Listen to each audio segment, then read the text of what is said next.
Hi, everyone, and welcome back to the She Means Business podcast. This week, in our last episode of Season 1, we are bringing back our first and one of our most loved and listened to episodes featuring Olivia Petrou, the founder and CEO of Olive & Fig. Olivia's story is one of courage, resilience, and creativity, fitting for the new year.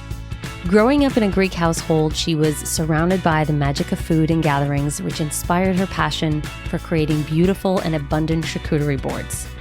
In honor of our replay episode, Olive & Fig is also offering an exclusive gift to the She Means Business podcast community. So please go ahead and use She Means 10 for 10% off your next Olive & Fig order.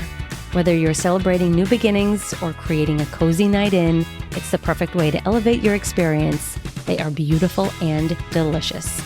So if you missed this episode the first time around or need some inspiration to start your new year with a leap of faith or a new adventure, take a listen now.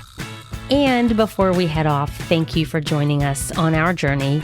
The She Means Business podcast will be back in the new year with more new episodes featuring more impressive and remarkable women sharing their stories and wisdom. Thanks for listening.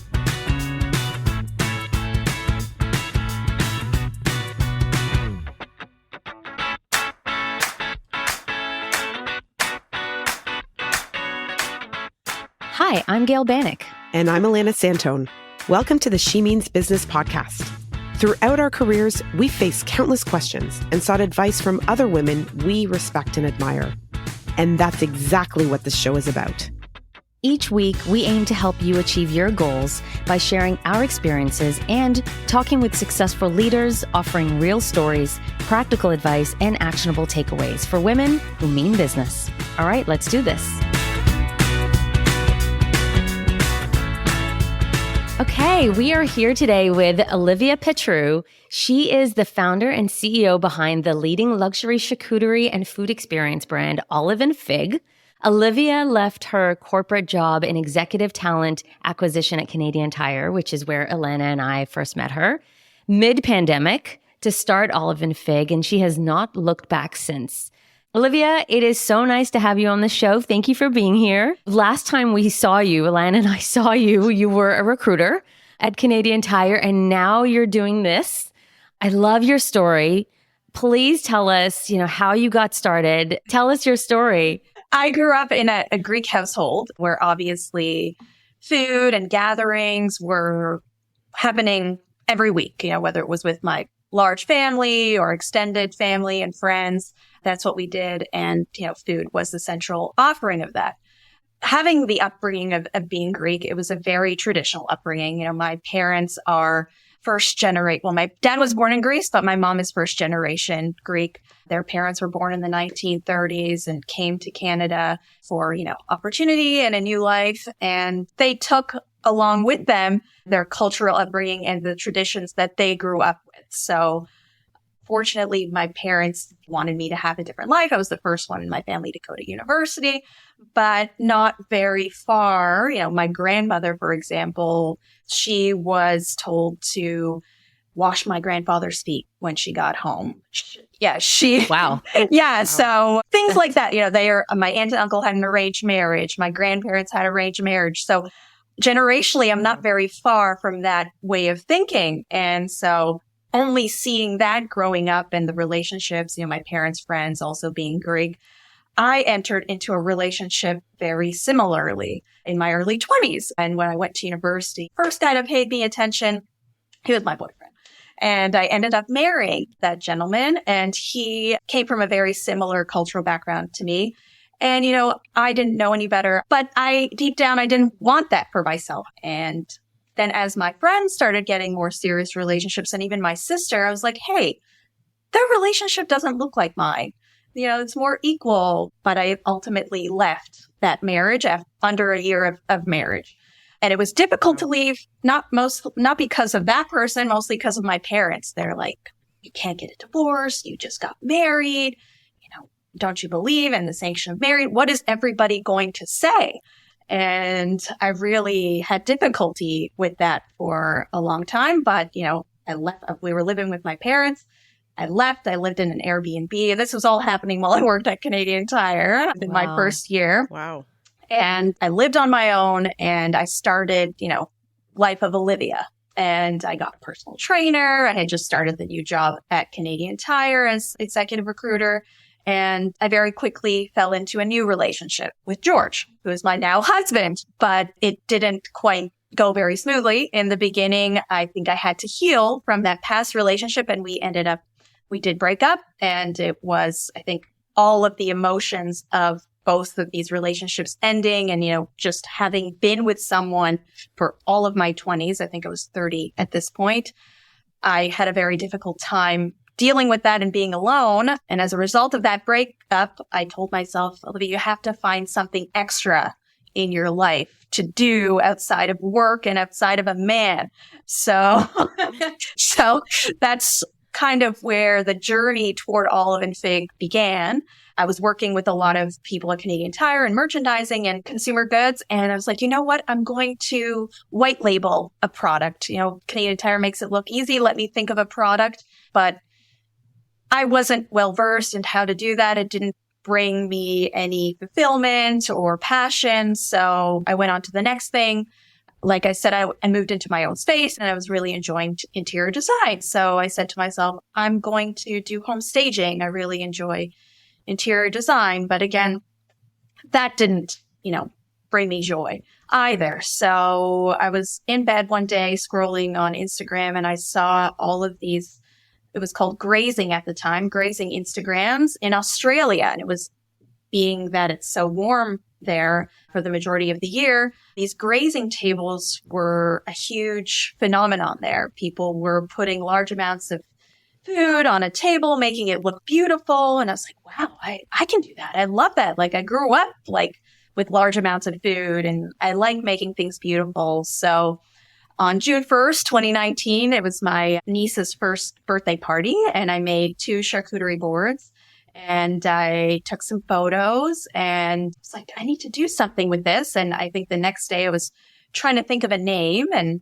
as you know, my name is Olivia and it actually means olive tree. So, and it just so works out that I'm Greek also, all derived from Greece for the most part. And I was like, what goes well with olive? And I was like starting to research, trying to think about, my own upbringing. And I remember my grandfather had a fig tree growing up, like olive and fig. And I ran it by some of my friends and they're like, yeah, that's a great name. So I started an Instagram, called it Olive and Fig, and just started posting photos. And within a week of posting my niece's charcuterie boards, I had my first client. And George and I had started seeing each other again at this time because I had spent, half of the year focusing on myself and we were ready to reconnect. And he has helped me, of course, along the way while Olive and Fig was a side hustle. And it kind of just came from there. I went to another event, took more photos, posted on Instagram, and then just kept getting more clients through Instagram. And we're here today as a result of it just doing so well during the pandemic.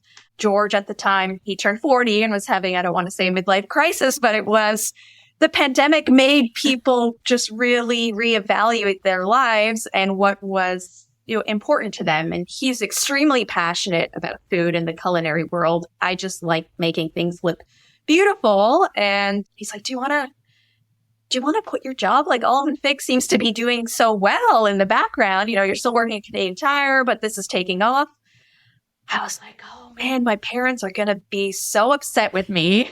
So it's like you had a checklist with them of like all the ways to drive them crazy. Exactly. Next, quit your job. Exactly. Very much so. And they obviously were not thrilled about it, but I think I was 32, 33. And they're like, you have a job with benefits. What if you get pregnant one day? How are you going to, survive and all that kind of stuff? And I was like, I'll be okay. And actually on my last day of work at Canadian Tire, I kept receiving calls from LA. And I'm like, who's calling me from LA? This is spam. And I decided to pick up and it was the ABC network. They were sending out grazing baskets to critics for the Emmys in the Toronto area. And they chose us as the Toronto. Wow. They were contacting people around the world and they chose us as the Toronto representative. So it was a sign for me, like, you know what, you're doing the right thing. And so that was That's a good sign. Yes. That's a great sign. Yeah. So that was our first big client. Then Bell Canada, we did a really fun, we were sending grazing boards paired with wine that they send us to their executive sales team when they were meeting with like, executives from Canadian Tire, any of their clients to like wine and dine them virtually. So that was one of our big clients that year as well. And that's essentially the story in a brief nutshell. Yeah. And how are you doing now? You know what? I am so happy. I ended up marrying George. We eloped in Paris last year. So I've been married for a year and he is an equal to me. He is my number one supporter and couldn't be happier in business and in my personal life as well. How are your parents doing? They, I know they feel really badly for... Are they okay? They're okay. They're very happy for me. They've said to me, even when George asked for their hand, their hand in marriage, he did follow some traditional norms. They apologized to him, saying, I know we were tough on Olivia and we see the difference between the two relationships and we see how happy she is. Oh, yeah, that's great. So such an incredible story. Yeah, it's learning for everybody. Yeah, it's a great story. Yeah, absolutely. Well, it's so nice to see how far you've come, Olivia, because it's as Gail said, we had just seen you pre-pandemic, and this is like a whole new Olivia that we're talking to today. So it's great to see you, and in a way, you make it sound. I went through this, and then I got here, and the rest is history, right? But we hear all the time. I think it's something like 40% of people want to start their own business, but are too scared to. And I'm just curious, how easy was it? Were you scared? What made you actually feel that you could quit your job and start something this new and this different? I was extremely scared and nervous. I would be lying to you if I'm, still not 100% confident every day that this business will continue to succeed. But I did allow the customers to show us that this is something that people are looking for. It is somewhat of a niche, and it continues to still be a niche. It is charcuterie delivery. We're kind of I call ourselves the Amazon of charcuterie, because you're able to order a charcuterie board today for delivery tomorrow. And it is a very kind of on-demand catering, which didn't exist at the time. There's a lot more now, and charcuterie board delivery wasn't a thing. And to know, I knew that I had tapped into something, and I just went with my intuition. I knew this was something, and the people online and our customers that were ordering from us were showing me that this was something that was going to be successful. I could just feel it based on the amount and the volume of interest that we were getting. Yeah. Listening to your story, which I just love. It's so, it's a movie in terms of, the struggles I can see. I feel so awful knowing now that you were going through this difficult time while we were working together and nobody knew, and you kept it so much to yourself, and you were so good at your job while going through all of it. And I think it's a good lesson to everybody. Nobody knows what other people are going through at any given point in time. And that's why we should all be nice to people. We were as an individual contributor doing a certain kind of work. And then, it's one thing to be, a lot of people start their own business as consultants, kind of doing the work that they're doing and then just doing it for themselves, which is scary enough as it is. Right. But to then say, okay, I have this set of skills that I am using, and then now I'm going to pivot completely into something that doesn't even resemble what I do day to day or have been doing. How did you find the courage to do that? Like, where did you decide that I can do this? And even today, you run a team and you lead people and you're doing all these other parts you're running all these parts of the business that you weren't educated to do, trained to do, taught to do. Where does that come from? I think I have I've always wanted to fulfill what I believe is, my potential. And sometimes in corporate, you're not able to do more than you want to do. But what's great about having a business and, what I knew I was able to do is that when I wanted to make change or when I wanted to make something better, I knew that I had the power to do that in my own business. So I always had this power and this desire to excel in everything that I do, that I think that's driven the success of Olive and Fig and how it began and what kept, I've always been competitive even with myself, that I was like, I can figure it out. I know how to make a Shopify website. I know how to get clients. And even if I don't, I'm going to figure it out. Of course, George is a great supporter. He's a perfectionist and a high achiever just like me. So we definitely have different strengths, but we both have the same end result. And of all those things that you had to learn, what's the hardest part? Like, what was the hardest part? Like, what was the hardest thing that you were like, wow, this is a lot harder than I thought it would be? I would say that kind of started when I realized the business was too big for myself and George. Like when it was just George and I made all the product and he wrapped and dealt with the delivery drivers. But there came a point where I was like, we can't do this. We can't scale if it's just me and you. So we needed to hire someone, ideally with culinary experience. And I never thought that, number one, I never thought Olive and Fig would become more than a side hustle. It kind of just happened, I think, as a result of the pandemic. I'm not sure if the pandemic didn't happen, if I would likely still be at Canadian Tire or a corporation of the same kind. I have a feeling about you. Yeah. I think there was a fire burning in your belly. Maybe. But we did end up hiring our first executive chef, Jamie, who's still with us to this day, almost 3 years with Olive and Fig. And I never thought I would be able to train and then have someone do what I did even better than I was able to do it. And that was a huge lesson for me, to be able to relinquish that control and put trust to a stranger, essentially. I'm like, you don't have the same emotional ties to this business as I do. You could leave tomorrow, the risk. Exactly. But we are so lucky that she treats this business as if it's their own. I like to think, my background in recruitment to finding valuable and great employees. That's a perfect segue. That was actually my next question for you around like, what do you take away from your experience in recruitment or anything in your past that you think that you apply to Olive and Fig in your role at Olive and Fig today? Yeah, definitely. So obviously my customer service and recruitment abilities, am more of an introverted, I'm a listener. And I think that has proven to help me in my past career as an executive recruiter. And currently I allow people to speak and I absorb what they're saying, and you're able to very quickly determine if that person, I don't want to say the right fit, but if they're going to be of value to you as a business or, in my case, Olive and Fig. And I think that specific skill that I inherently have has kept the team that we have. We all share similar values and are essentially hard workers and want to succeed in what we do.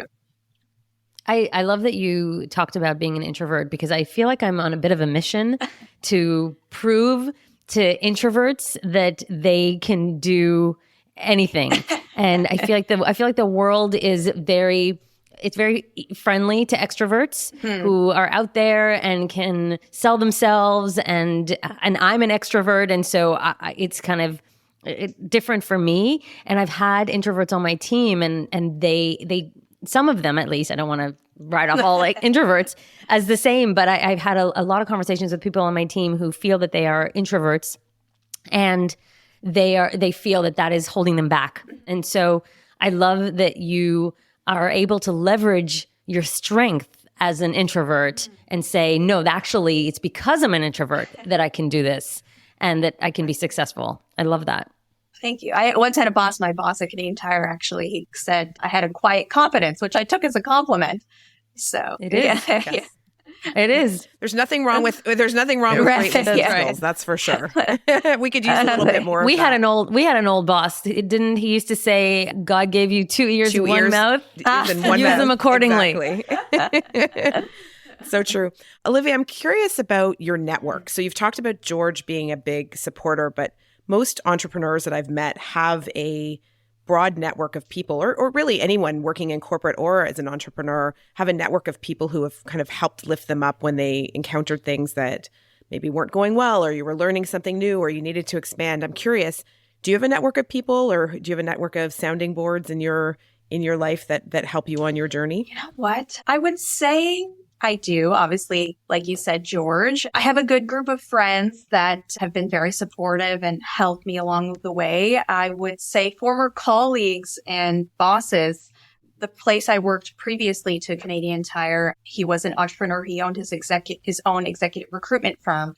And obviously he built his business from the ground up. He was previously a lawyer that decided to create his own executive recruitment business. So again, a very differing background. And he came from Montreal and he came here, and he was someone in the early stages that I spoke to and spoke with a lot. And I actually think about him. It was a very small business, and he taught me a lot because we work so closely together. And I often find myself thinking about him. What would Richard do in this scenario? And yeah, so he was a really great boss and a really great business person. I think about him a lot, but otherwise, we've always talked about, Olive & Fig needs, a board, and we meet for board meetings, and that is, a next step for us. But I have talked to, I guess, people who may not be close friends, but other entrepreneurs in the industry. Anytime I've been in a difficult place, that I've reached out to them, and everyone's always been helpful, or even other women in this industry in England or Chicago. We've always reached out to each other and asked each other questions. Everyone's not competitive because we're in different areas of the world. So we're all very helpful to each other.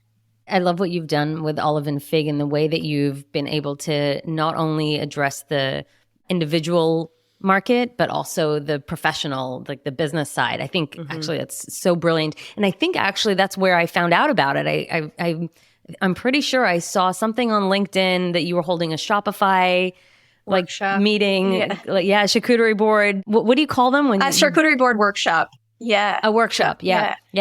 I think it's so smart. Yeah, and I think it's just another example, I think, of your creativity that you've applied to this business. And it's not just, just because you started at your niece's birthday doesn't mean that is the end of your world. And I know you have a lot of exciting plans for growth and where to go to next.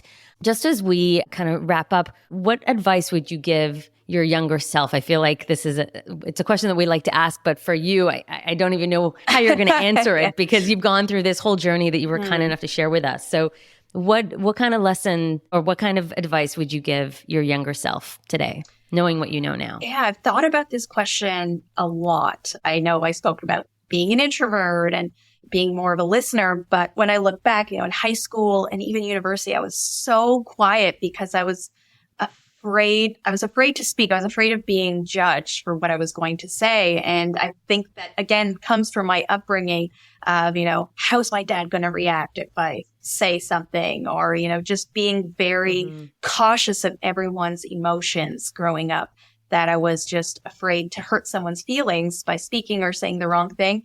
And I wish that I put my needs first before thinking of others. I'm not saying don't be compassionate of others or empathetic, but just I needed to think for myself first and put my needs first. And I think I would have made better choices and maybe been presented with better or certain opportunities than I did. But having said that, I'm happy. I am so happy right now in my life that it's hard to say I would have changed something along the way to have get to that led me here. So it's hard to want to change something because you don't know if you change something where you end up. The butterfly effect. Yes. Right. Yeah, exactly. Yeah. No, I can empathize with that. I think disappointing people or the fear of disappointing people is strong. And you don't have to be from a Greek background, right, first generation in order to feel that. I think we all feel pressure from society, from our parents, from ourselves to do the right thing, to follow the right path. And I know I feel that as well. And so I think that's incredibly brave. Yeah. As do I. I think it's a universal feeling that we're all trying to overcome in some way. Nobody knows the right path. And so it's even harder to make sure you're on it. And I think you're incredibly brave and very impressive. Thank you so, so much for joining us and sharing your story. It's very inspiring. And I'm hungry at this point. And as someone who has experienced your charcuterie boards both at work and at home. Yes. Oh, very thank hungry. you guys. Let me know anytime you need something. Thank you so much. Thanks, Olivia.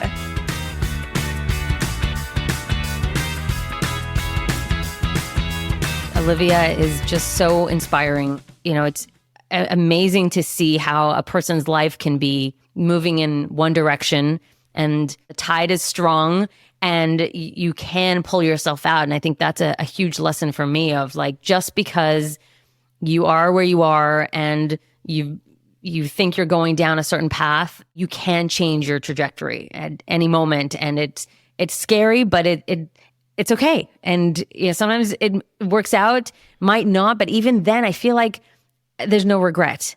I think for me, when I listen to Olivia talk, I think we always underestimate the amount of work it takes to do what you just talked about, like the trajectory. It's almost like you see the output from the outside, but you don't see the actual middle. I love what she said about, how she kind of had to step back and she had to try things and she had to see what worked, what was her passion, and really reflect. And it took getting up every morning and thinking differently. It took, solo trips. It took introspection. It took getting comfortable with yourself to know what was true to yourself. And I always think about, it's that work behind the scenes to get yourself to where you want to be that is sometimes underestimated, but it's so critical to being able to be successful. And I really take that away because I think when you want to make a change in your life, that work that you have to do is so important. And the consistency of that work over a prolonged period of time is really what's going to enable your success. It's not getting up and doing yoga for 5 days and then all of a sudden you're a new person. It's that consistent effort to really understand pushing through it, whether you are depressed or and by the way, still showing up for work. Exactly. So, still, it doesn't mean that everybody has an eat, pray, love. Everybody's going to India and leaving their life. Sometimes you have to do that work while life goes on. That's and you have to pay the bills. And that's not a reason to not do it. I also thought what Olivia said about this delegation thing, this feeling of, I don't know if I can trust someone else. I can't tell you how many times I'm like, well, why are you doing that? Why don't you get someone on your team to, they won't, no, I can't do that. Yeah. Versus saying, okay, well, what would it take for that person to do that as well as me? Is it the trust? Is it the coaching? Is it the articulating what you need? That relinquishing of the control, but the scaling of what is possible, that is a lesson for all of us. The power of numbers and trust and coaching of each other so that we can scale. It's a huge lesson. I think it was a microcosm for her in that first hire in her own business. Yeah. But I think it's applicable to basically anywhere in 100%. And I think it's a combination of it's okay if it's not 100%. 90 is great. 88 is good too. And then also you can get someone to 100% or to 98, and that's okay. Yeah. And it's believing both of those because you just can't do it all yourself. And also she even said it. She did it better. The person she hired did it. So everybody thinks they're all so great, but actually maybe you're not the best at it. Exactly. Happened many times to me before where I've given something to someone and I'm like, whoa, I'm glad I gave that to you because it's way better than I could have done it myself. So exactly. Just so many rich lessons from that conversation and just a very impressive and inspirational conversation with her. Definitely. All right, I got to go get myself one of those boards, Sullivan fig boards, and start eating. Totally.